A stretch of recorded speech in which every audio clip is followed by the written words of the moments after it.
Hola, misteriosos. Bienvenidos a este podcast. Yo soy Marisol Gómez. Y yo, Yatsiri Casas. Y discúlpenos si estamos con la misma ropa, pero pues estamos grabando el mismo día. Y esto es Chismecito Misterioso.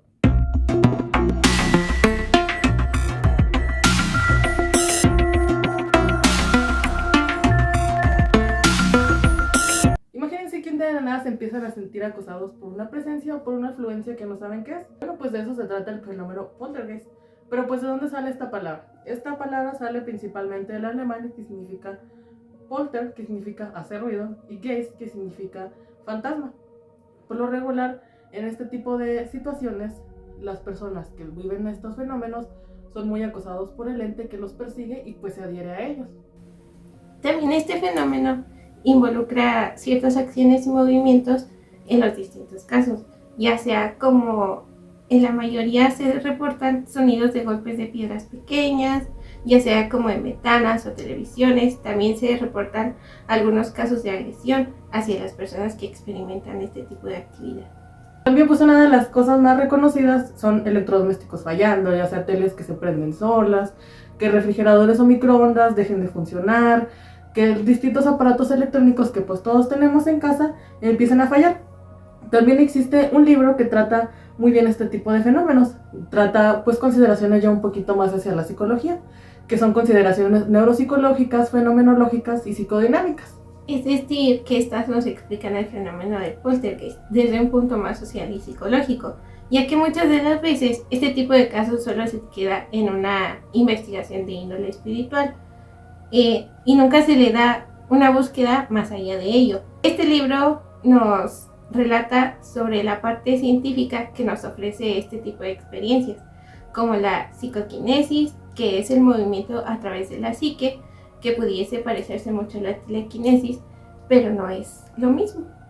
Es importante recalcar que por lo regular en este tipo de fenómenos se adhieren a personas ya sean muy jóvenes o que sean muy débiles. Se creía que antes se le adherían más a las mujeres y a los adolescentes porque estos últimos no sabían gestionar bien sus emociones y por ende pues eran más propensos a atraer este tipo de entidades. Entrando ya más al tema, podemos ver este artículo que se basa mucho en el caso de Bernier. En este caso relativamente actual, se trata de un chico de 18 años llamado Andrés Bernier, el cual sus padres eran Oscar y Mónica.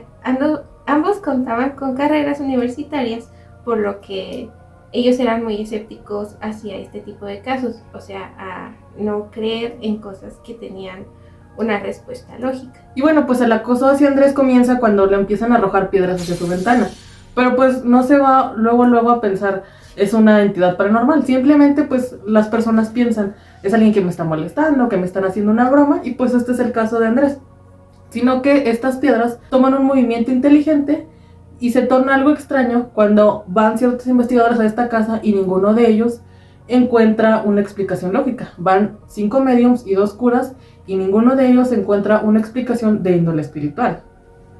Es aquí donde se refuerza la teoría que en realidad es este chico el que se asocia a estas manifestaciones.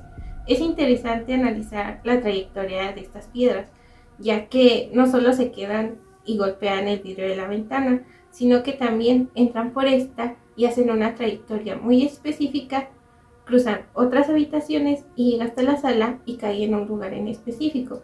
Es decir, que esta trayectoria, por así decirlo, tiene un tipo de inteligencia. Lo curioso de este caso es que cuando comienzan a medicar al chico, estas manifestaciones disminuyen. Aquí es donde hay que mencionar que estas entidades pues siempre buscan a personas débiles y pues Andrés Bernier contaba con solamente 18 años.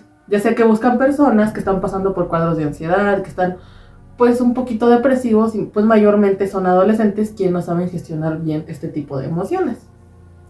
También en este artículo se menciona que cuando este chico no está cerca, el fenómeno prácticamente es nulo, por lo cual deja de existir este tipo de manifestaciones. También en varias ocasiones se han hecho investigaciones de otro tipo y pues nos lleva a una investigación de Nandor Fodor. Nandor Fodor afirma que hay una mujer que dice que se le mueven las sillas de su casa, que absolutamente todas las sillas de su casa se mueven con una trayectoria pues un poquito violenta.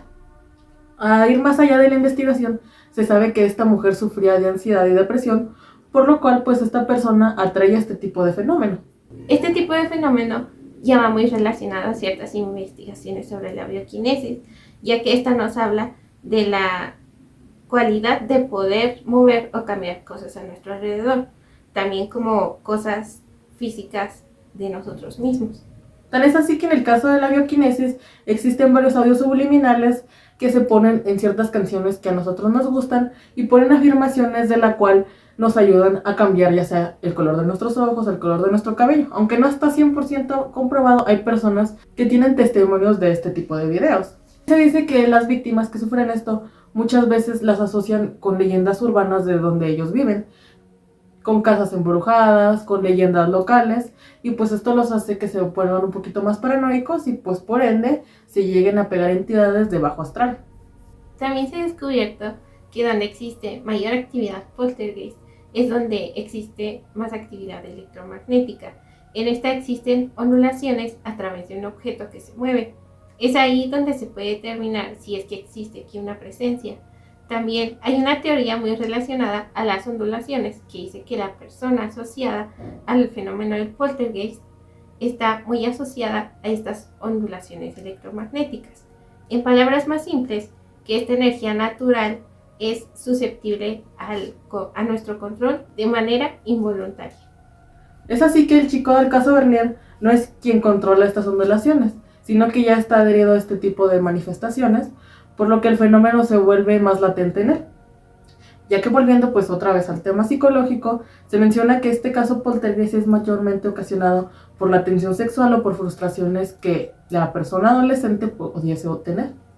En algunos de estos casos, que eran niños, decían que tenían males psíquicos, es decir, que estaban pasando por histeria, depresión, ansiedad, ya que posteriormente fueron analizados por psiquiatras y psicoanalistas.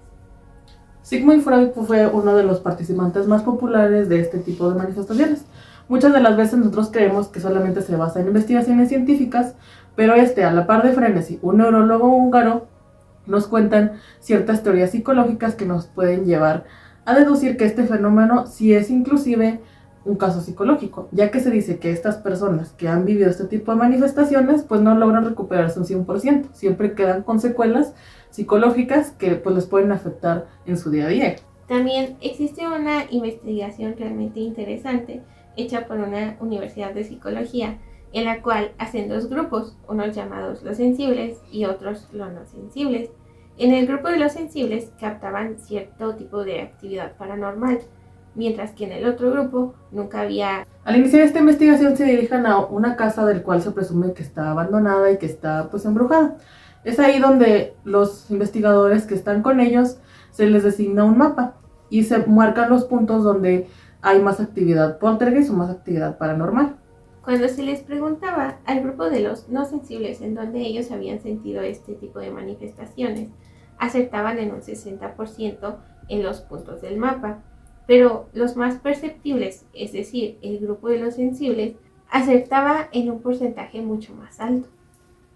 Es así donde llegan distintas conclusiones uniendo un poco las teorías psicológicas y las teorías magnéticas.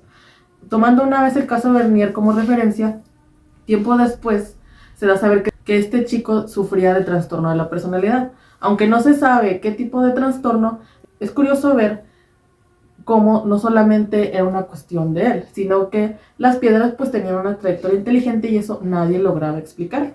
Es así donde nos podemos comparar otro tipo de manifestaciones relacionadas a este tipo de fenómenos, ya que en este existen pasos, ruidos, movimientos de objetos, ataques físicos, aparatos electrónicos fallando, y también podemos observarlos inclusive en infestación o una actividad demoníaca, porque a diferencia de estos casos, estas son nulas.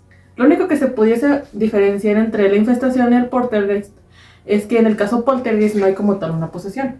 Si es cierto que solamente hay un acoso, no existe una posesión. En cambio, en una infestación demoníaca sí existe como tal una posesión hacia una persona e inclusive hacia una misma casa. Una historia muy interesante que nos relatan los chicos del Antipodcast es como una chica pierde a su padre y pues su familia decide hacer una conmemoración un año después, ya que su aniversario luctuoso y su cumpleaños tenían solamente días de diferencia. Se reúnen todos en su casa y comienzan a pasar sucesos extraños, ya que cuenta que cuando estaban en la hora de la comida, su madre tira un plato sucio muy asustada y dice cómo es que alguien sintió que le tocaba la oreja de la misma manera en la que le hacía el padre de la chica. Posteriormente se sienta toda la familia para hacer una oración y dejan el lugar de su padre vacío. Y como manera de conmemoración hasta le sirven un poco de comida. Es ahí donde la silla se mueve sola alrededor de unos 20 centímetros. La mamá se asombra y después vuelve a moverse otros 20 centímetros de una manera muy violenta, haciendo pues que todos se espanten. Luego de esto, el tío de esta chica es que grita en ese momento, ya Marco, refiriéndose al nombre de su hermano. Después de esto, la silla vuelve a su mismo lugar de una manera muy violenta, con un movimiento muy brusco, y tira el plato de esta chica y el de su mamá. Pero pues realmente toda la familia se pregunta realmente pues quién era él, ya que un ser querido jamás los iba a asustar de esa manera. Otro caso poltergeist pues también es el de Jackie Hernández, ¿no? Esta mujer decide separarse de su esposo y se lleva a sus 3 hijos a una casa muy grande, pero pues ella consigue otros 2 empleos más, es decir, ella consigue 3 trabajos. Pues ella pues descuida obviamente su casa y descuida a sus hijos para pues poder subsanar los gastos que su familia tenía.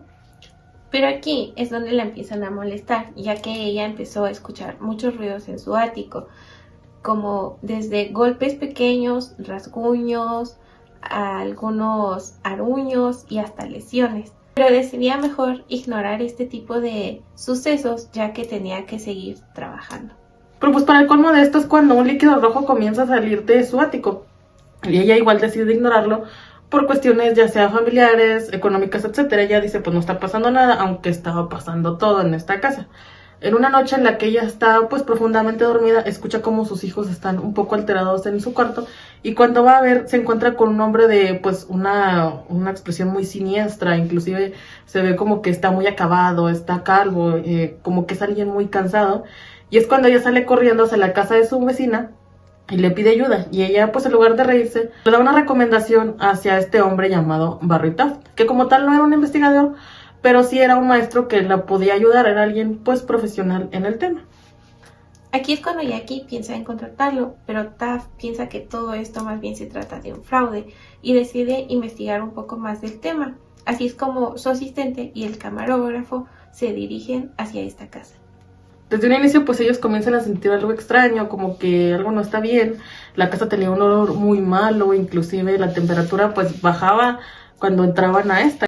Comienzan a hacer una entrevista hacia Jackie y comienzan a escuchar ruidos provenientes del techo. Era pues donde era el ático, donde se menciona que existía la presencia poltergeist. Aquí es donde los 3 hombres comienzan a instalar todo para tenerlo listo para comenzar su investigación. Sacan fotos de toda la casa y miden todos los campos electromagnéticos. El ayudante y el camarógrafo deciden subir al ático. Aquí es cuando en poco tiempo el camarógrafo comienza a gritar y dice que una fuerza invisible fue quien le quitó la cámara y la lanzó hacia el otro lado de la habitación, y posteriormente lo empujó para poder tirarlo. En otra investigación de esta casa, estos hombres pues suben de nuevo al ático a ver qué fue lo que pasó realmente pues con el camarógrafo de Barry Taft, ¿no? Es ahí donde ellos pues no ven nada, ya que ellos llevaban sus propias linternas, ya que el ático pues estaba oscuro. Ven que hay un foco que brilla un poco y es ahí donde ellos apagan sus linternas, y cuando el foco comienza a brillar ven que el mismo hombre que atormentó a Jackie está ahí también, fue el que atacó al camarógrafo de Barry Taft. Así fue como la investigación siguió, pero ya sin este hombre, ya que por lo que había pasado él no quería volver a esta casa, y es ahí donde logran copiar las luces que manifestaban dentro y fuera de la casa, ya que en varias de estas ocasiones lograron atormentar a Jackie. También se le hicieron varias pruebas al líquido extraño, que se determinó que este era un tipo de plasma sanguíneo humano y este contenía altos niveles de yodo y cobre. Tiempo después, pues Jackie decide regresar donde su ex esposo, ya que ella ya estaba sufriendo de constante acoso. Y pues sí se calma las manifestaciones, ya que ellos pues ya estaban en familia, ya no trabajaba tanto, pero al poco tiempo vuelven a molestarla, vuelven a acosarla, inclusive un vecino de Jackie, ya estando ahí, cuenta que él presenció que el televisor de Jackie se encendía solo sin estar conectado a la luz y que en el reflejo de la televisión se vuelve a ver este hombre que atacó al camarógrafo y que atormentó a Jackie cuando vivía en la casa grande. Jackie inmediatamente es cuando vuelve a contactar a Barry Taff y a su equipo, y es aquí donde ellos hacen una sesión con la Ouija. Gracias a esto es que pudieron dar con 2 enlaces. Habían 2 tipos de identidades, una buena y una mala, pero con quien lograron contactar primero fue con la mala, ya que se trataba de un marinero que había sido asesinado brutalmente. Después se sabe que quien acabó con la vida de este marinero era el hombre muy parecido al camarógrafo de Taff, y era por eso que lo atacaba directamente a él. Después se sabe que esas entidades ya estaban pegadas a Jackie. Ya pues no solamente era de cambiarme de lugar o no, sino que también ya la seguían a todos los lugares que ella iba. Se dice que pues Jackie traía muy malas energías, ya que estaba pasando por un divorcio, tenía muchos pendientes económicos, por lo tanto estas entidades se alimentaban de pues su mala energía, por así decirlo. Cuando ella acude a un psicólogo, las entidades la dejan en paz. Ahí volvemos a reforzar la teoría psicológica en tanto al caso de Jackie Hernández. Otro caso relevante aquí es el de los infieles, que se trata de otro caso más investigado por los Warren, y se trata de una familia británica la cual es acosada por un ente. Mayormente buscaba a la hija menor de la familia para ser atormentada, pero en este caso se registra hasta una posesión. Pues así es donde se reportan infinidades de causas poltergeist, ¿no? Estas presencias que hacen movimientos bruscos, que acosan a las personas. Inclusive pues me recuerda un poquito más a la tienda de Mario, que como podemos ver en las cámaras, esta presencia se manifiesta y acosa a Mario de una manera pues muy violenta, ya que mueve las cosas de su sitio. Inclusive se llega a ver cómo es una presencia de un aspecto muy feo, ¿no? También un caso muy actual y controversial es el caso de la cantante de Lana del Rey, ¿no? Para quienes no sepan, Lana del Rey es una cantante que más de una vez ha demostrado y ha dicho públicamente que es creyente y practica también magia. En muchos de sus conciertos y en algunas de sus canciones, de hecho, integra muchos rituales de magia, y hace relativamente poco, en un concierto en México, para ser concretos, en el Foro Sol, se reportó que varios de los asistentes sintieron como una fuerza empezó a tirarlos. Esta fuerza los empezó a tirar con un efecto de dominó. También una historia bastante interesante de este concierto es donde 2 personas graban la misma canción, el mismo rato, pero cuando ven los videos no es el mismo movimiento. O sea, en una está sentada y en otra está parada. Entonces pues, dicen, ¿qué onda, no? ¿Por qué está así? E inclusive pues podemos deducir que se grabaron en distinto día, que no fue el mismo día, pero trae el mismo vestuario, trae el mismo atuendo, es el mismo día, o sea, acudieron el mismo día.